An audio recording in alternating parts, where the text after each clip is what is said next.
and Educational Rights mentions that, hello everybody, today we are going to discuss about the Constitution, the fundamental rights enshrined in the Constitution, the FIR, and a brief note on understanding our criminal justice system. A written document which consists of rules to guide a country is known as the Constitution. The chief architect of the Indian Constitution is Dr. B.R. Ambedkar. Now we are going to discuss about the fundamental rights enshrined in the Constitution. Number 1, right to equality. Right to equality mentions that all citizens of the country are equal before the law and none can be discriminated from any other considerations. Second fundamental right is right to freedom. Right to freedom mentions that all citizens of the country have a right to move freely in the country.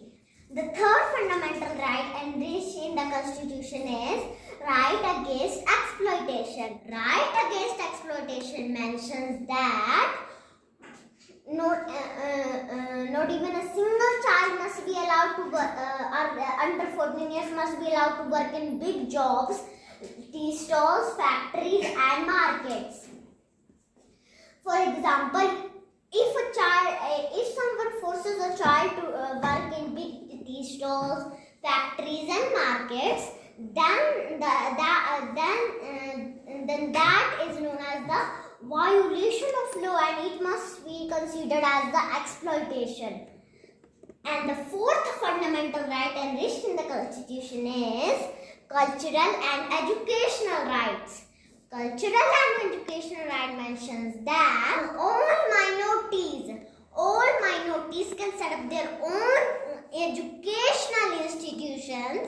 The fifth fundamental right is right to freedom of religion. Right to freedom of religion mentions that there is no religion in the country. One can wish to be in any religion.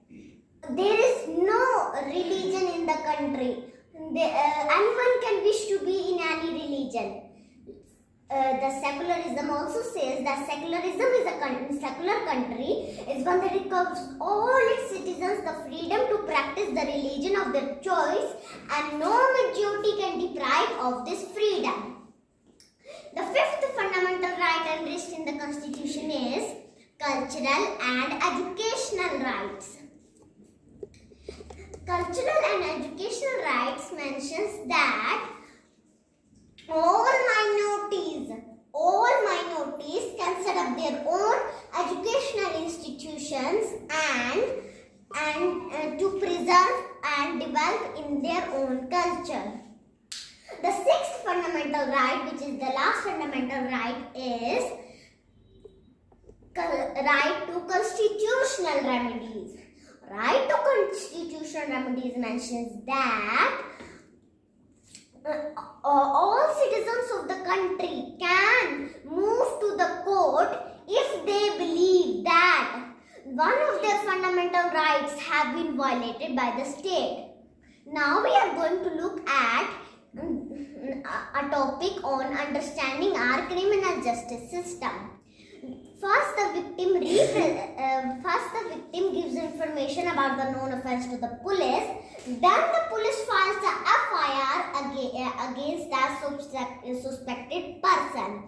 Then the police arrests that person and starts its investigations. The police then files a charge sheet in the court. The trial begins in the court.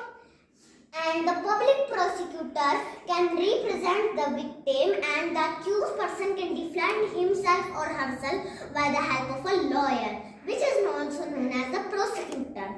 When the trial is over, the court decides whether the accused person is convicted or acquitted. If convicted, then the accused person can appeal to the higher court. Now we are going to discuss about the FIR. FIR stands for First Information Report. The police have to file a FIR whenever a person gives information about the known offence. The FIR should mention the date, the time and the place of the arrest. The FIR is also helpful for the police for firstly starting their investigations. Thank you.